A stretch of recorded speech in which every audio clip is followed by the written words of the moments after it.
오늘은 사순절 다섯 번째 주일인데요. 오늘 본문 시편 51편은 교회력과 성서 일과에 따른 사순절 다섯 번째 주일 본문입니다. 오늘 말씀을 통해서 그 신실한 사람, 믿음의 사람이 죄로 인해 어떻게 무너지는지, 또 우리를 무너뜨리는 그 죄의 속성은 무엇인지, 그럼에도 우리는 어떻게 회복될 수 있는지를 묵상하며 함께 은혜를 나누고자 합니다. 오늘 시편 51편 그 1절 그 위에 보면 이렇게 표제어가 달려 있는데요. 다윗의 시, 인도자를 따라 부르는 노래. 다윗이 밧세바와 동침한 후 선지자 나단이 그에게 왔을 때라고 이렇게 적혀 있습니다. 시편 51편은 다윗의 참회 시입니다. 표제에 의해서 알려주고 있는 것처럼 다윗이 밧세바와 동침한 후에 나단 선지자의 선포를 통해 다윗이 회개하고 하나님께 간구하는 내용이 기록되어 있습니다. 그렇다면 왜 다윗은 이러한 범죄를 저지르게 되었는가를 먼저 살펴봐야 하는데요. 이 내용은 사무엘하 11장에서 12장에 기록이 되어 있습니다. 사무엘하 11장에 보면 정말 다윗이 무너질 수밖에 없는 그 없음을 설명을 하고 있는데요. 사무엘하 11장 1절은 이렇게 시작합니다. 그 해가 돌아와 왕들이 출전할 때가 되매 다윗이 요압과 그에게 있는 그의 부하들과 온 이스라엘 군대를 보내니 그들이 암몬 자손을 멸하고 랍바를 에워싸았고 다윗은 예루살렘에 그대로 있더라. 다윗은 예루살렘에 그대로 있더라. 왕이 전장에 나가지 않고 쉬는 것이 무엇이 문제이겠습니까? 절대 아무런 문제가 되지 않습니다. 그러나 그 쉼이 생산적인 쉼이 아니라 자신을 죄악의 올무로 빠뜨려버린 쉼이라면 분명 문제가 있는 쉼입니다. 예루살렘에 그대로 있었더라 라는 이 표현은 다윗의 모든 상태, 즉 심리적인 상태, 영적인 상태를 표현해주는 말이라고 할 수 있습니다. 다윗은 어떤 사람이었습니까? 늘 전쟁이 있을 때마다 그 전쟁이 큰 전쟁이든 작은 전쟁이든 상대가 강하든 약하든 다윗은 늘 하나님께 물었습니다. 하나님, 이 전쟁 어떻게 해야 될까요? 하나님 가라 하시면 가고 멈춰서라 하면 멈춰 서겠습니다. 올라갈까요? 말까요? 늘 하나님께 묻고 그 하나님의 음성을 듣고 다윗은 늘 움직였습니다. 그런데 오늘 말씀에 보면 다윗은 예루살렘에 그대로 있더라. 왜 그대로 있었겠습니까? 이제 이쯤이면 승리하겠다. 이쯤이면 우리 군사력으로 봐도 충분하겠다. 하나님을 의지하는 것이 아니라 자신의 생각으로 모든 것을 판단했고 그 판단은 무릎으로 나아가게 하지 않았고 전쟁터로도 나아가게 하지 않았습니다. 이후에 다윗은 정욕의 범죄에 그리고 그 범죄를 은폐하는 더 큰 죄를 저지르게 되는 것입니다. 사랑하는 전성교 성도 여러분, 우리의 삶에 늘 깨어 있기를 바라고 늘 거룩한 긴장감을 가지고 영적 진보를 이루는 삶을 살아갈 수 있기를 간절히 소망합니다. 이 정도도 어디야? 내가 정말로 이 형편에 이렇게 신앙생활 하는 것도 나는 대단한 거야. 스스로 만족하며 그 자리에 머물러 있는 순간에 우리는 다윗처럼 무너지게 되어 있습니다. 이렇게 영적으로 안일한 상태에 있는 다윗을 사탄은 가만히 두지 않았습니다. 사무엘하 11장 2절에 보면 이렇게 기록되어 있습니다. 저녁 때에 다윗이 그의 침상에서 일어나 왕궁 옥상에서 거닐다가 그곳에서 보니 한 여인이 목욕을 하는데 심히 아름다워 보이는지라. 저녁 시간에 아마 낮 시간에는 낮잠을 잤겠죠. 그래서 잠이 오지 않았을 것이며 그의 침상에서 일어나 왕궁 옥상을 거닐다가 한 여인이 목욕을 하는 것을 보게 됩니다. 왕궁이다 보니 당연히 높은 곳에 있지 않겠습니까? 그 높은 왕궁에서 바라보니 한 여인이 목욕하는 것을 보게 되는데 심히 아름다워 보이는지라라고 기록하고 있습니다. 여러분, 이 아름다움은 내적인 아름다움이 아니라 육체적이고 정력적인 차원의 아름다움이었습니다. 이 여인을 보는 순간 다윗의 마음은 이미 불타오르는 정력으로 유혹에 넘어간 상태임을 적나라하게 보여주는 표현이라고 할 수 있습니다. 여러분, 우리는 여기서 죄의 집요함을 알 수 있습니다. 이미 다윗은 밧세바를 본 순간부터 내 여자로 만들어야 되겠다라는 마음을 먹고 기어이 그렇게 죄를 저지르고 만 것입니다. 여러분, 이것이 무서운 것입니다. 한번 우리의 영혼 속에 죄가 뿌리 내리면 죄는 절대 그냥 물러가지 않습니다. 피를 보고서야 떨어지는 것입니다. 여러분, 이것이 인간의 죄성입니다. 다윗도 이 죄의 집요함에 무너진 것입니다. 그런데 더 무서운 것은 이 죄를 은폐하기 위해 또 다른 죄를 범하는 모습입니다. 바로 죄의 확장성입니다. 더 큰 죄를 짓게 되는 것입니다. 여러분, 우리가 어떻습니까? 한 번 거짓말을 하게 되면 그 거짓말을 덮기 위해서 더 큰 거짓말을 계속해서 해야 되는 것과 마찬가지입니다. 다윗이 밧세바를 범했습니다. 그런데 이 여인이 임신을 했다라는 소식을 듣고 이 죄악을 감추기 위해 전쟁터에 있는 그 밧세바의 남편 우리아를 급히 불러서 집에 머물게 합니다.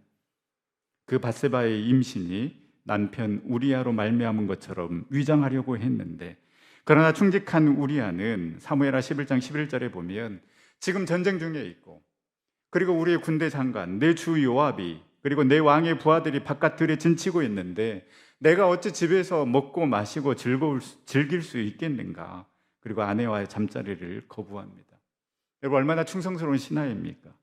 그런데 다윗은 이 첫 번째 전략이 실패하자 두 번째 전략을 쓰게 되는데요, 바로 밧세바의 남편 우리아를 그 맹렬한 싸움의 맨 앞에 두게 됩니다. 그리고 우리아를 죽게 만드는 전략을 쓰게 됩니다. 죄를 은폐하기 위해 충직한 신하를 죽이는 전략을 짜는 다윗의 모습을 보면서 제가 얼마나 무서운지, 한 사람이 이렇게까지 망가질 수 있구나를 볼 수가 있습니다. 이제 다윗은 자기 스스로 자신의 죄를 깨닫고 회개할 수 있는 단계는 지나버렸습니다.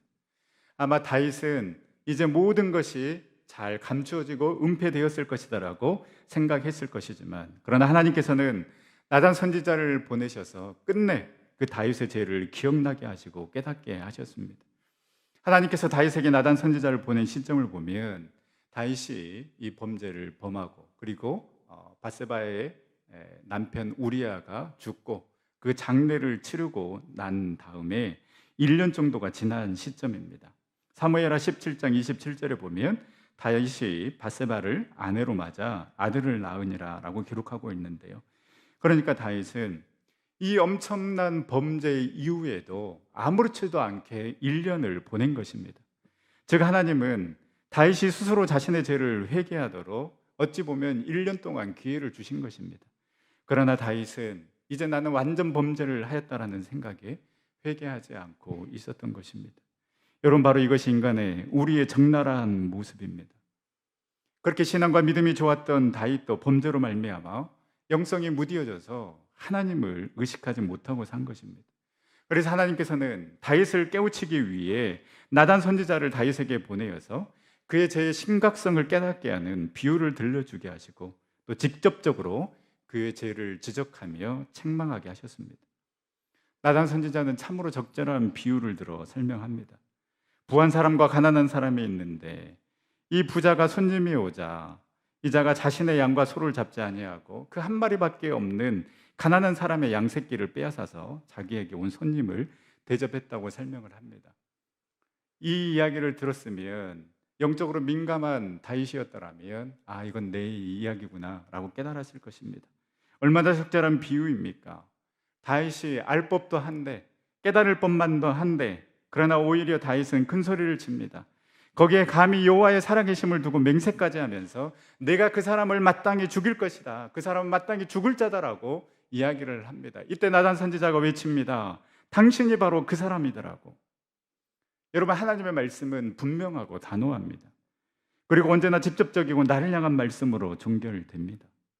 하나님의 말씀은 어떤 사람에 관한 것이 아니라 결코 추상적인 진리가 아니라 언제나 나에게 향한 개인적인 말씀인 것입니다.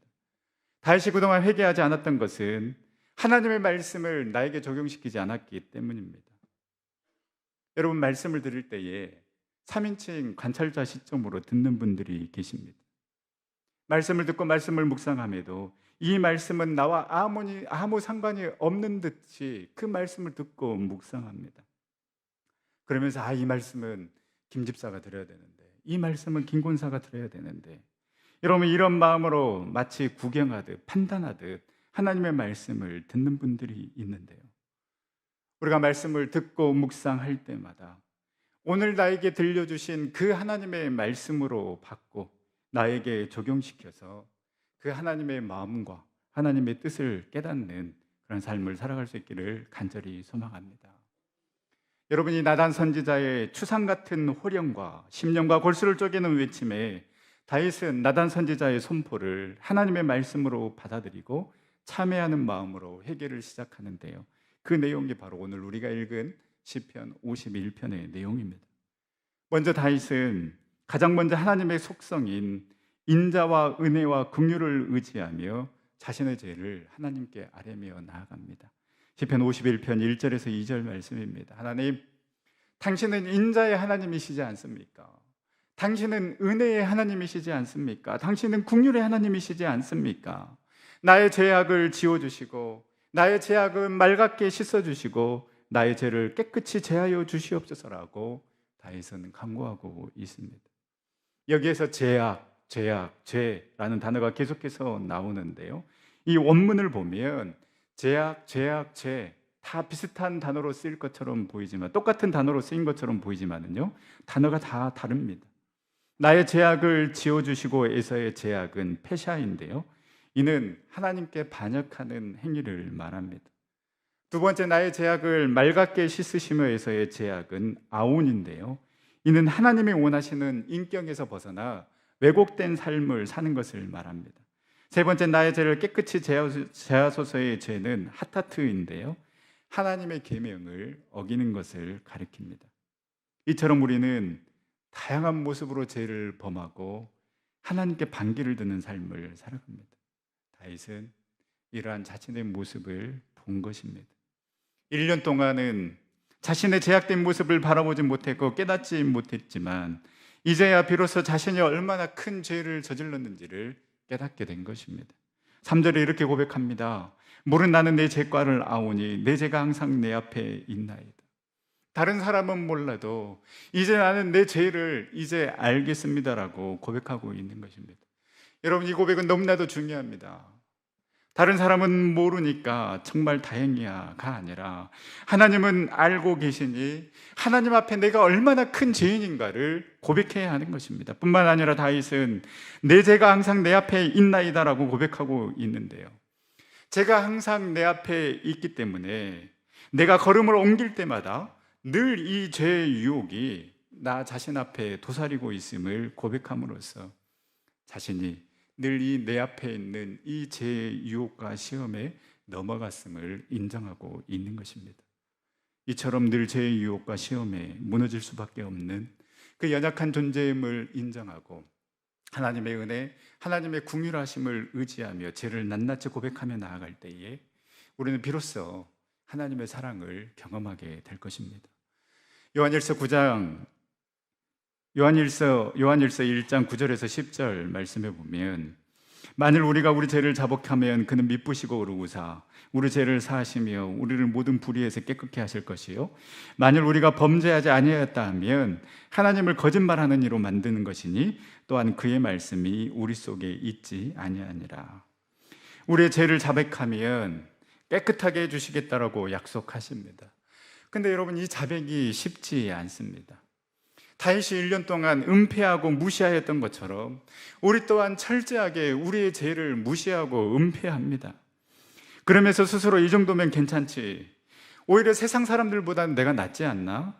그리고 내가 세상 사람들보다 낫고 내가 그 정도로는 망가지지는 않았어, 내가 다른 사람에게 피해는 주지 않았잖아, 스스로 위로하며 마치 의로운 것처럼 살아갑니다. 여러분, 이런 마음이 내 안에 있는 죄를 인정하지 못하게 만드는 것입니다. 태도 믿음을 말하다라는 조명신 목사님의 책에 보니 이런 내용이 나오더라고요.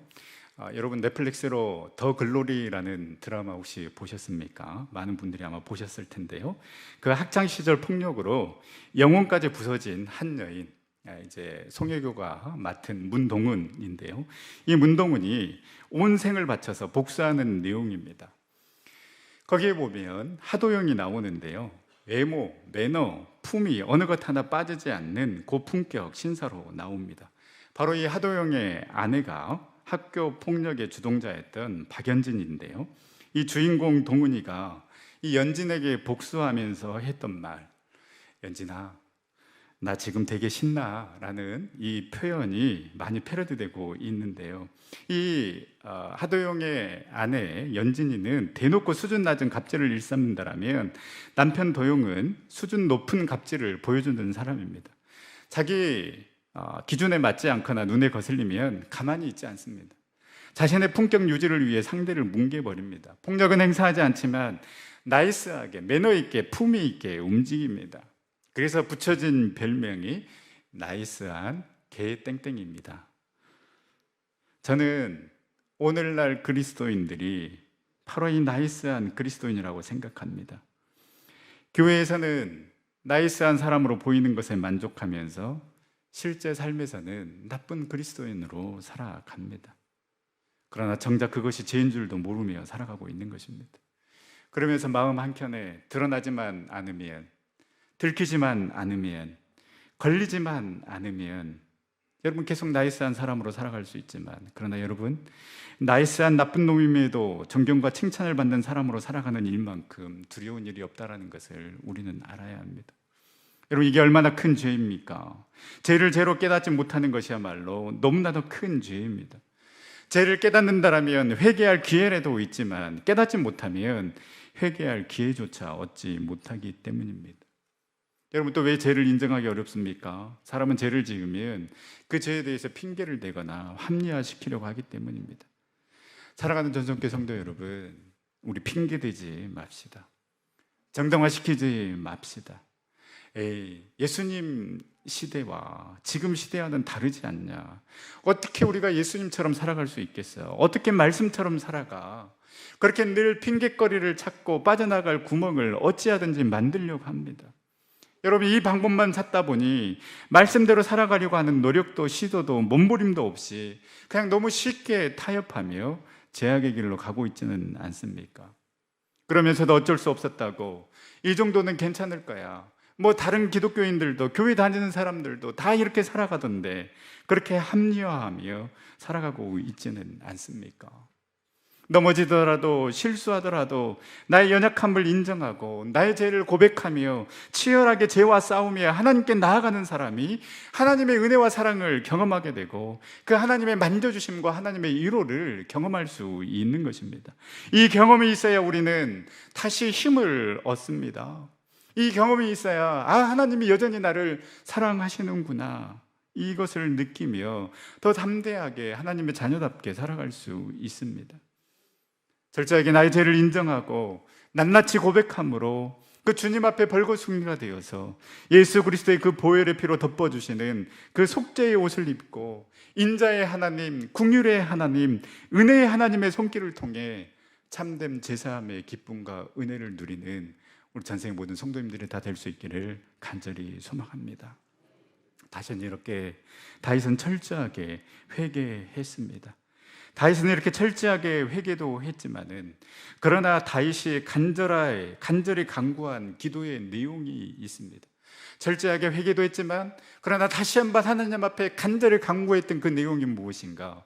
시편 51편 10절에서 12절 말씀인데요, 우리 다 같이 다시 한번 읽어보도록 하겠습니다. 하나님이여, 내 속에 정한 마음을 창조하시고 내 안에 정직한 영을 새롭게 하소서.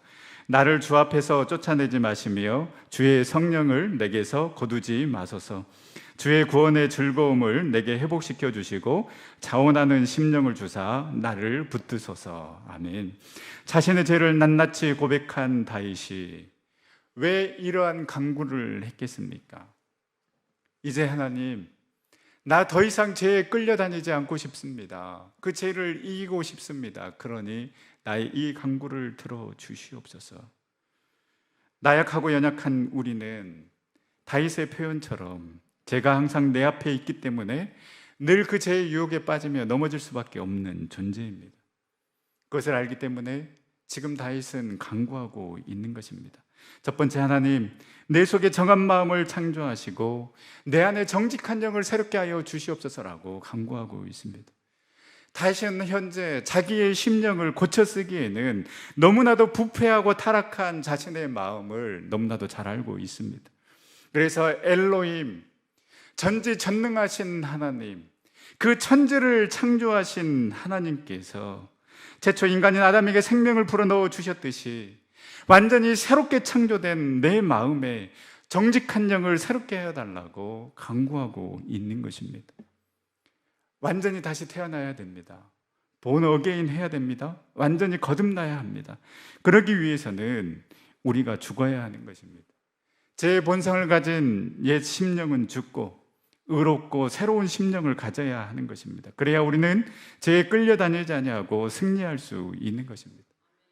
사도 바울은 나는 매일매일 죽노라고 말씀하였습니다. 죽어야 다시 태어납니다. 죽어야 다시 새롭게 창조될 수 있습니다. 죽어야 부활의 새 몸을 입고 죄와 싸워 승리할 수 있는 것입니다. 매일매일 그 주님의 말씀 앞에, 매일매일 그 주님의 십자가 앞에 내 몸을 쳐서 복종시킴으로 옛 자아는 죽고 옛 심령은 죽고 다시 거듭나고 다시 새롭게 창조되어서 이제는 죄악의 길로 달려가는 삶이 아니라 주님이 원하시고 주님이 기뻐하시는 그 삶을 살아가는 우리 전생 모든 성도님들이 다 될 수 있기를 간절히 소망합니다. 두 번째 간구는 나를 주 앞에서 쫓아내지 마시며 주의 성령을 거두지 마소서라고 간구하고 있습니다. 하나님을 떠난 삶, 하나님이 함께 하시지 않는 삶, 이미 내 안에 계신 그 성령님의 음성에 민감하게 반응하지 아니하고 내 마음대로 내 뜻대로 살아가는 그 삶이 얼마나 괴롭고 얼마나 황폐한지를 다윗은 알기 때문에 주님, 나를 주 앞에서 쫓아내지 마시고 주의 성령을 거두지 마소서라고 고백하고 있는 것입니다. 죄를 범한 그 1년 동안 다윗의 삶은 두려움의 연속이었을 것입니다. 죄책감의 연속이었고 불안함의 연속이었을 것입니다. 그래서 간구하고 있는 것입니다. 주님, 나를 쫓아내지 마시고 무엇보다도 주의 성령을 거두지 마소서라고 간구하고 있습니다. 우리 안에 계시는, 이미 저와 여러분들 안에 내주하고 계시는 그 성령님과 늘 교제하며 그 성령 충만한 삶을 살아갈 때에, 그리고 이미 저와 여러분들 안에 계시는 그 성령님과 늘 동행하며 늘 대화하며 그 성령님께 묻고 성령님의 인도하심대로 나아갈 때에 우리는 죄를 분별하고 죄를 멀리하고 죄를 이길 힘이 생기게 되는 것입니다. 이미 우리 안에 내주하고 계시는 그 성령님의 음성에 민감하게 반응하고 그 성령의 능력을 덧입어서 죄와 싸워 승리하는 삶을 살아갈 수 있기를 간절히 소망합니다. 세 번째로 다윗은 주의 구원의 즐거움을 내게 회복시켜 주시고 차원하는 심령을 주사 나를 붙들어 달라고 간구하고 있습니다. 우리가 죄의 유혹을 이기고 하나님의 뜻대로 살아가고자 하는 힘과 능력이 어디에서 나오는지를 잘 보여주는 간구라고 할 수 있습니다. 용서받은 자, 구원받은 자에게는 기쁨과 감격이 있습니다. 생명이 있습니다. 회복이 있습니다. 이 구원의 감격과 기쁨이 있는 자는 다시는 죄의 제자리로 가지 않습니다. 다시는 그 제약된 모습을 쳐다보지도 않습니다. 거기에는 소망이 없음을 알기 때문입니다. 거기에서 내가 너무나도 힘들고 어려운 삶을 알았기 때문에 그 구원의 기쁨과 감격이 얼마나 큰 은혜인지, 얼마나 큰 사랑인지 알기 때문에 다시는 그 제약의 길로, 그 제약된 모습을 쳐다보지 않는 것입니다. 그래서 그 기쁨과 소망으로 하나님께 나아갑니다. 이 모든 것도 우리 주님께서 주신 그 은혜로 된 것임을 알기에 이 부족한 자를, 이 부족한 종을 세워주시고 하나님의 자녀 삼아주신 그 놀라운 은혜와 그 사랑을 알기 때문에 하나님 앞에 나아가는 것입니다. 맡겨주신 그 사명을 기쁨으로 감당하는 것입니다. 자원하는 마음으로 그 우리에게 맡겨주신 그 하나님의 사명들을 감당하며 나아가는 것입니다. 사랑하는 전종교 성도 여러분, 저와 여러분들이 구원의 감격과 기쁨을 회복하여 주님이 원하시는 자리에, 그리고 자원하는 마음으로 쓰임받는 복된 삶 살아갈 수 있기를 간절히 소망합니다. 말씀을 마치겠습니다. 이 사순절 나의 죄된 모습을 자각하며 그 주님의 십자가 앞에 나아가 나의 모든 죄를 진심으로 회개함으로 우리를 깨끗게 하시는 그 보혈의 능력을 경험하는 삶 살아갈 수 있기를 축복합니다. 또한 우리가 하나님, 내 속에 정한 마음 창조하여 주시고 정직한 영을 새롭게 하여 주시옵소서. 주의 성령을 거두지 마여 주시옵시고 구원의 그 즐거움을 회복시켜 주셔서 자원하는 심정으로, 기쁨으로, 감격으로 우리에게 맡겨주신 사명 감당하는 복된 삶 살아가게 하여 주시옵소서. 제 유혹을 이기고 승리의 삶 살아가는 우리 전생의 모든 식구들 다 될 수 있기를 간절히 소망합니다. 우리 시간 함께 찬양하며 기도의 자리로 나아갈 때에 주님 정결한 마음 주시옵소서. 주의 성령을 거두지 말아 주시고 구원의 즐거움 회복시켜 주셔서 죄와 싸워 승리케 하여 주시고 주님 뜻대로 살아가며 주님 기뻐하시는 삶 살아가게 하여 주시옵소서. 우리 주신 말씀 기억하며 함께 찬양하며 나가도록 하겠습니다.